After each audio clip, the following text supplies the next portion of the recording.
Carney government in recent months has decided to go bananas essentially on trying to regulate everything you do online. And, there's been just one bill after another coming out that has to do with your privacy online, really.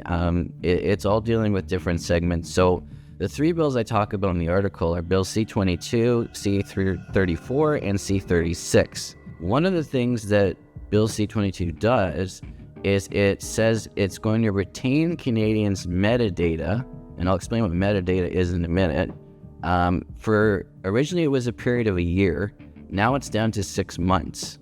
But basically your metadata is not your individual, say the content of your text messages or the content of your messages specifically, but basically it tracks where you're going, who you're going with, who you're communicating with. And so, law enforcement is trying to say this would be useful for us, but the bottom line is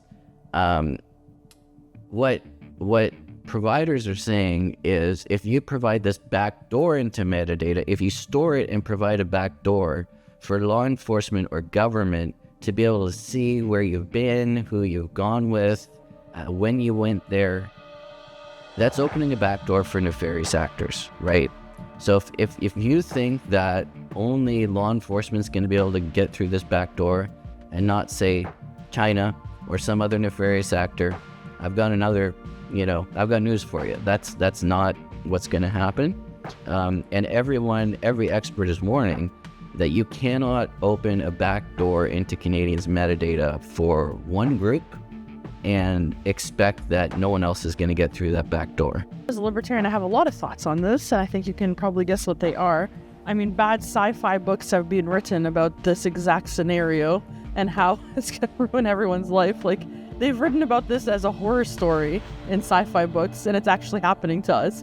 The fact that the government can know and law enforcement can know where you are, who you're talking to.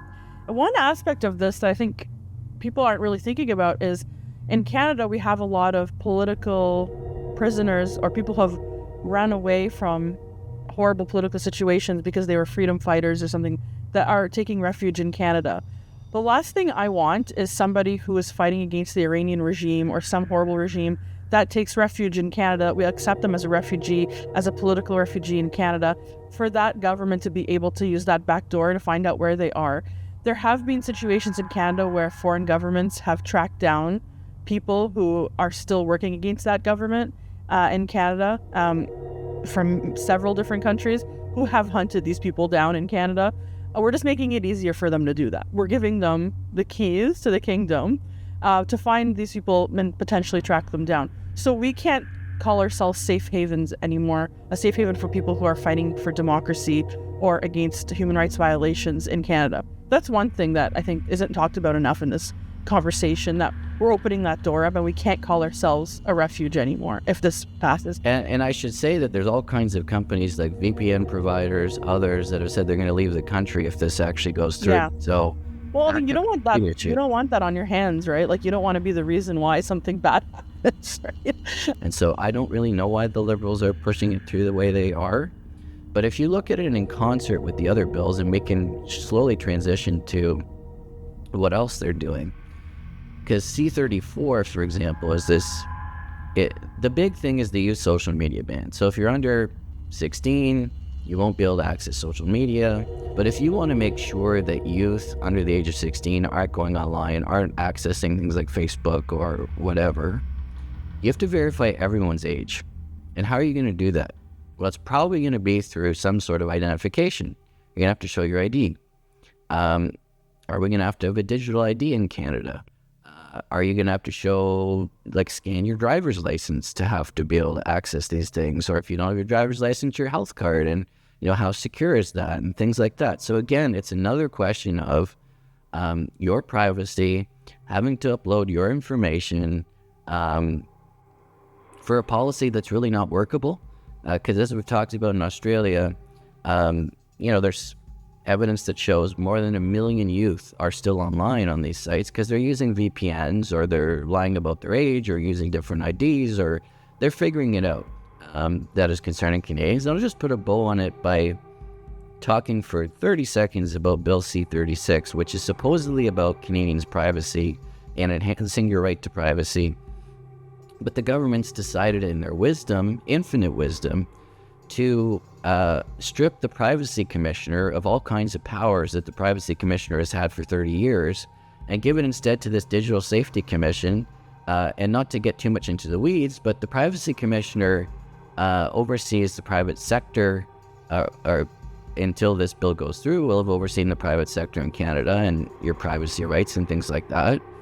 They're an officer of Parliament, have to be confirmed by Parliament as a whole. The government is trying to offload this power onto this new digital safety commissioner, which just has to be appointed by cabinet. So again, it's this very murky, less democratic, let's just have cabinet make these decisions, cabinet appoint these people, and we know what's best for you. We shouldn't even have to consult through Parliament to get someone responsible to oversee Canadians' privacy in the private sector. It should just be, whoever Culture Minister Mark Miller decides to pick.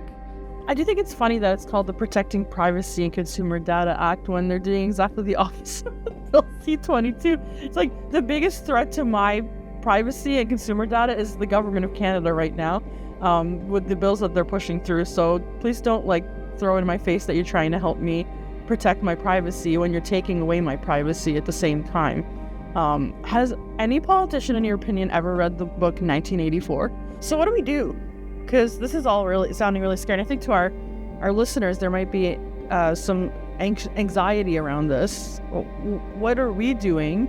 What are other organizations doing? Do you see a glimmer of light?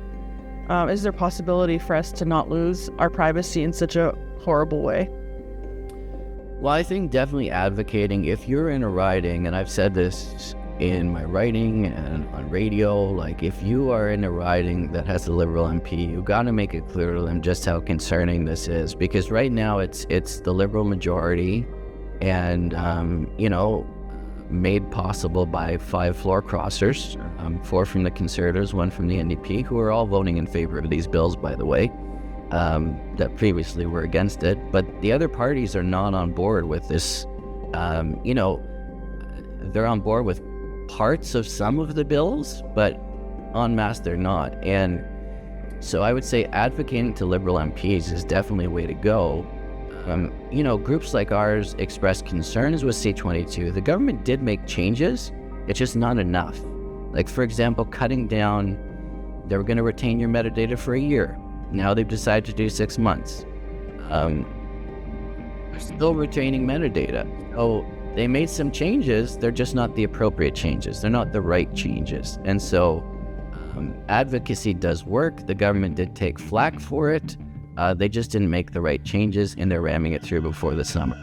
But things like the youth social media ban, for example, we'll continue to speak out on it. It's very important, I think, that people understand that there are privacy implications for it, and the devil will be in the details too, because we still don't know.